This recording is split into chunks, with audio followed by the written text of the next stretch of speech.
अस्सलामुअलैकुम। बोल news headquarters में खुश आमदीद। मैं हूँ आपके साथ वरीशा जुल्फ़िकार। मैं हूँ सैयद रजी और मैं हूँ सुमैया रिजवान। हेडलाइंस आपने जानी, बुलेटिन बात होगी। हर आंख नम। अहम बिलों पर दस्तखत। सदर कब तक? निगरां काबीना का हल्फ। और बस्तियां ज़ेर-ए-आम। बुलेटिन का आगाज करेंगे। नामजद chief justice of Pakistan justice Qazi Faez Isa Jaranwala पहुंच गए। मुतासरीन से मुलाकात की और उन्हें मुकम्मल इंसाफ की फराहमी का यकीन दिलाया। उनका कहना था मुतासरीन के दुख का अंदाज़ा है, तमाम नुकसानात का अजाला किया जाएगा। जस्टिस काजी फ़ायज़ ईसा को दानिश स्कूल जड़ावाला में पुलिस और सिविल इंतज़ामिया की जानिब से ब्रीफिंग भी दी गई। कोई अगर हमला करे उसको तो मुसलमानों पे फर्ज है कि जिहाद का हमला वाला। आप समझे मेरी बात? ठीक है ना? तो वो उसका तस्करा मैंने किया है। मैं इससे बात नहीं करता हूँ जर्नलिस्ट से, ऐसे प्रेस कॉन्फ्रेंस मेरा काम नहीं है, मगर वो मैंने कुछ कुछ लिखा है, पढ़ेंगे जो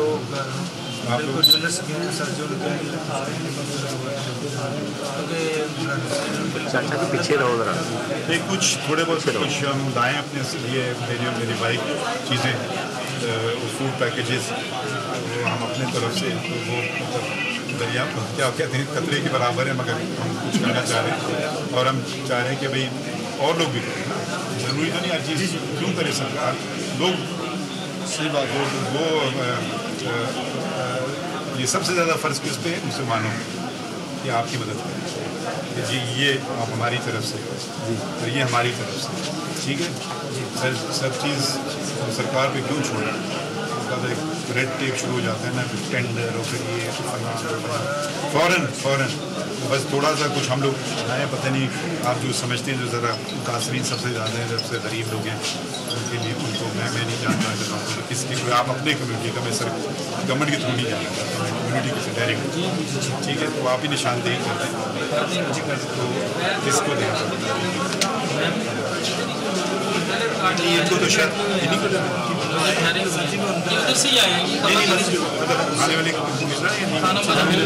तो ऐसी जगह जाएँ जहाँ बेचारे उनके पास उस जगह है जाना जरूरी है।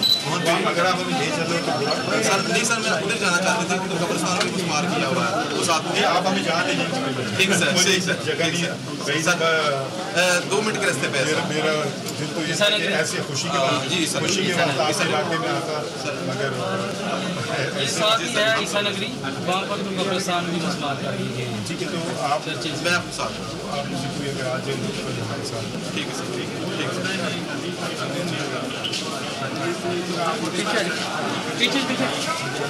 जड़ावाला की उजड़ी बस्तियों में मसीही बिरादरी की वापसी शुरू हो गई। आग की नजर किए गए मकानात और गिरजाघरों को देखकर हर आंख अश्कबार हो गई।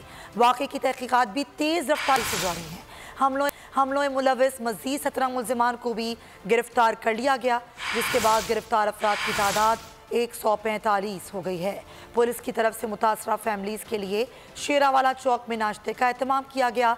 इलाके में बिजली और गैस भी आज रात तक बहाल कर दी जाएगी। जड़ावाला की उजड़ी बस्तियां वहशतनाक मंजर पेश कर रही हैं। मुतासरीन अपने घरों को पहुंचे तो हर आंख नम हो गई। पुलिस की जानिब से मुतासरा फैमिलीज़ के लिए शेरावाला चौक में नाश्ते का एहतमाम किया गया। मुतासरीन को खाने के साथ मेडिकल की सहूलियात भी फराहम की जा रही हैं। हुक्काम के मुताबिक इलाके में बिजली और गैस की बहाली भी आज रात तक मुकम्मल कर ली जाएगी। मसीही बिरादरी पर हमलों में मुलविस मजीद 17 मुल्ज़िमान को भी गिरफ्तार कर लिया गया, जिसके बाद गिरफ्तार अफराद की तादाद 145 हो गई है। जड़ावाला में 16 अगस्त की हंगामा आराई से नुकसानात की इब्तदाई रिपोर्ट भी सामने आ गई। शहर के मुख्तलिफ इलाकों में 19 चर्चेज 86 मकानात को हमले करके तबाह किया गया। अहले इलाका का कहना है हमला आवर गैर मुकामी थे। अहले मोहल्ला ने हमला आवरों को रोकने की कोशिश की, लेकिन मुश्तइल हुजूम काबू में नहीं आया। निगरान वजीर आजम अनवारुल हक काकर ने जड़ावाला का दौरा करने का फैसला किया है। निगरान वजीर आला पंजाब और वफाकी वज़रा भी उनके हमरा होंगे। वफाकी वजीर इंसानी हुकूक खलील जॉर्ज को दौरे की तैयारियों की हिदायत कर दी गई है। निगरान वजीर आजम गिरजा घरों का दौरा और मुतासरीन से मुलाकात करेंगे। वजीर आजम मसीही बरादरी से इजहार यकजहती करेंगे। नुकसान के अजाले के लिए मुआवजे का ऐलान भी किया जाएगा। जड़ावाला में चर्च जलाया जाए या लाहौर में जिना हाउस, ये पाकिस्तान पर हमला है। दोनों वाक़यात के मुल्ज़िमान को करार वाकई सज़ा दी जाए। इंसानी हुकूक के निगरान वफाकी वज़ीर खलील जॉर्ज की जिना हाउस के दौरे पर मीडिया से गुफ्तगू। कहा मुल्क दुश्मन अनासर की हर साजिश नाकाम होगी। जिना हाउस में तबाही देख कर सर शर्म से झुक गया। कायदे आज़म मोहम्मद अली जिन्ना उसके घर को जिस तरह जलाया गया, मैं समझता हूँ कि ये हमारे लिए शर्म का मुकाम है। और जिन्होंने ये करवाया, जिन्होंने उस नौजवानों को यहाँ तक पहुँचाया, जिन्होंने उनके ज़हनों की ग्रूमिंग की कि ये मुल्क हमारा नहीं है, उन्होंने जो 9 मई को इस मुल्क का हशर किया, हर पाकिस्तानी का सर शर्म से झुका है। मैं चाहता हूं कि चाहे वो जड़ावाला में हो चर्चिस को जलाया जाए, चाहे वो जिना हाउस को जलाया जाए, चाहे वो किसी मस्जिद, मंदिर, गुरुद्वारे या मां बारगाह पर हमला हो, मैं समझता हूं कि वो पाकिस्तान पर हमला है। और जो लोग भी इसमें मुलव्विस हैं, अगर उनको सजा ना दी गई तो नौजवानों को मजीद बढ़ावा मिलेगा और नौजवानों की मजीद ग्रूमिंग होगी और वो पाकिस्तान के मुस्तकबिल के लिए अच्छा नहीं होगा। यहाँ पर आपको अहम खबर दें, दहशतगर्दी के खदशात के पेश नज़र CDD की जानिब से बड़ी कार्रवाई की गई।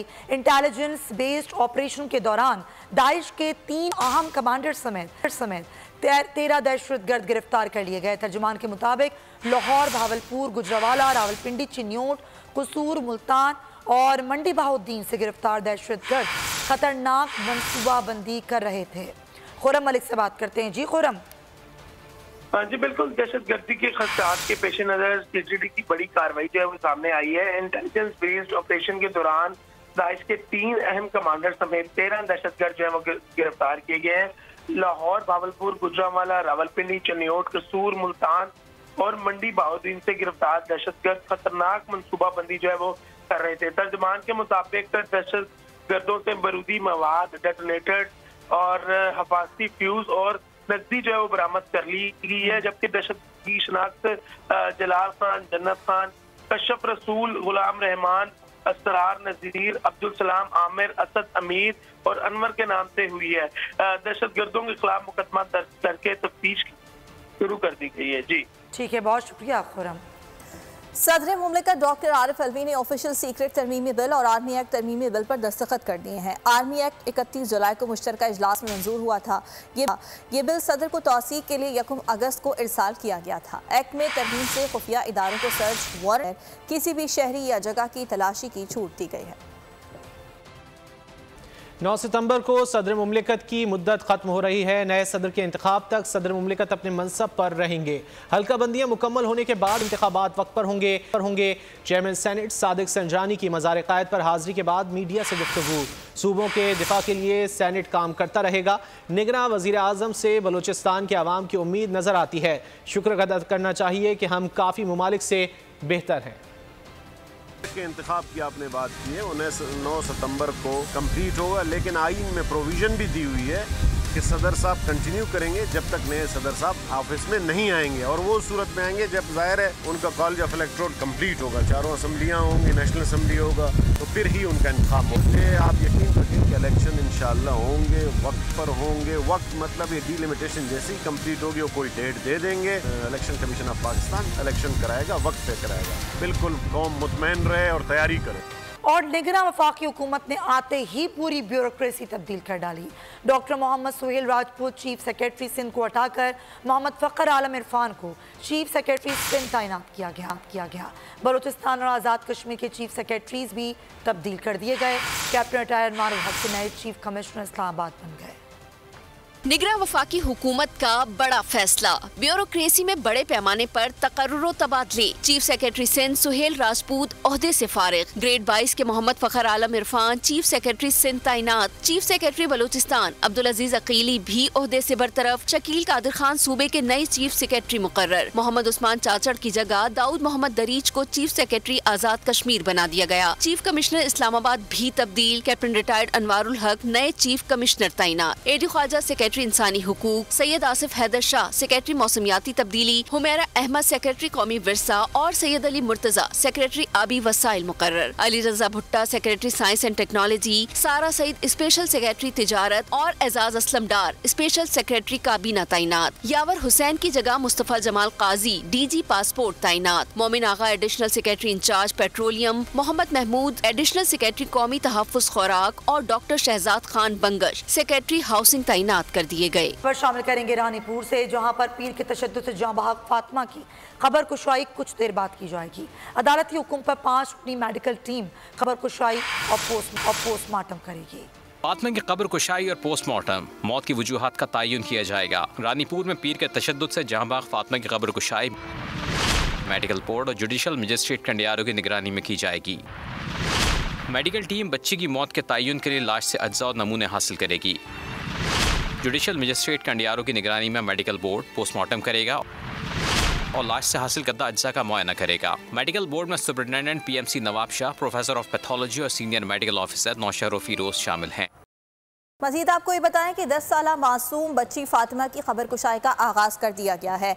आपको ये बताएं कि खबर कुशाई जुडिशल मजिस्ट्रेट कंडियारों की निगरानी में की जा रही है, जबकि 5 रुकनी टीम मेडिकल बोर्ड भी शामिल है और खबर कुशाई के दौरान सिक्योरिटी के सख्त इंतजाम भी किए। अली हमारे साथ मौजूद हैं, इस वक्त वहाँ पर सूरत हाल क्या है जानेंगे। जी शाहिद। भाई ये मासूम बच्ची का मर्डर हुआ है, इसकी खबर कुशाई जो है वो की जा रही है। इससे पहले भी जो है पुलिस ने कब्र को महफूज करने के लिए सख्त इकदाम किए थे। ये ख्याल किया जा रहा था कि शायद कोई कब्र खोद कर जो है फातिमा की लाश को गायब कर सकता है, इसलिए जो है फौरी तौर पर जो है कब्र की जो है वो सिक्योरिटी की गई। अब यहाँ कब्र कुशाई जो है जुडिशल मजिस्ट्रेट कंडियारों की निगरानी में की जा रही है। 10 साला फातिमा की डेड बॉडी निकाली जाएगी, उसका पोस्टमार्टम होगा, उसकी पोस्टमार्टम की रिपोर्ट जारी होगी, जिसके बाद इस बात का तयन किया जाएगा कि दरअसल फातिमा को हुआ क्या था, फातिमा के साथ क्या क्या तशद्दुद हुआ, उसकी बॉडी जो है उस पर किस किस्म के निशानात हैं। डॉक्टर्स की एक माहिर डॉक्टरों की एक टीम जो है वो इसका मुआयना करेगी, पोस्टमार्टम करेगी, उसकी रिपोर्ट जारी होगी। उसके बाद इस हवाले से जो है वो तहकीकात का आगाज किया जाएगा कि बेसिकली फातिमा के साथ क्या कुछ हुआ, उसने कितना तशद्दुद सहा और उसकी मौत जो है वो किस वजह से हुई है। तो इस वक्त कब्र कुशाई का अमल जो है जारी है, सिक्योरिटी के सख्त इंतजाम हैं, इलाके में पुलिस मौजूद है और गैर मुताल्लिक़ आपसे मजीद भी जानते रहेंगे। बहुत शुक्रिया आपका। हाल का भारत की जानिब से दरिया सतलुज में पानी छोड़ दिया गया। कसूर, पाकपतन, मेलसी और बहावल नगर के मुतादिद इलाके ज़ेर-ए-आब आ गए। कसूर में 3 लाख क्यूसेक के रेले ने बड़ी अराजी को डबो दिया। हुक्काम ने मुतासरा शहरों में हज़ारों देहात खाली करने की हिदायत कर दी। शहरों में रिलीफ कैंप्स कायम करना शुरू कर दिए गए। भारत में बारिशों ने पाकिस्तान के दरियाओं में तुग़यानी पैदा कर दी। भारत की जानिब से डैमों के स्पिलवेज खोल दिए गए। दरिया सतलुज में सैलाबी सूरत हाल संगीन हो गई। कसूर के करीब सतलुज में पानी का बहाव 3 लाख क्यूसेक को छू गया। हजारों एकड़ अराजी ज़ेर-ए-आब आ गई। उधर पाकपतन में भी सैलाबी सूरत हाल संगीन हो गई।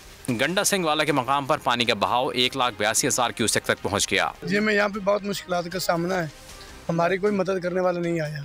हमारी अपील है वज़ीर-ए-आज़म से और वज़ीर-ए-आला पंजाब से और सदर पाकिस्तान से कि हमारी मदद की जाए। हम अपनी मदद आपके तहत अपना सामान निकाल रहे हैं और आप भी जलील हो रहे हैं। बहावल नगर में ज़राई इंतज़ामिया ने दरियाई बेल्ट से मुनक़ा इलाकों को खाली कराने के लिए ऐलानात करा दिए। उकाड़े के करीब भी दरियाओं में तुग़यानी से आबादियों को शदीद खतरात लाहक हैं। PDMA और मकामी हुक्काम ने मुतासर इलाकों में रिलीफ कैंप्स कायम करना शुरू कर दिए हैं। मुख्तलिफ शहरों में दरिया किनारों पर रेस्क्यू वर्कर्स और कश्तियाँ भी पहुँचा दी गई हैं। और दरियाए सतलज में पानी की सतह में इजाफा हो गया।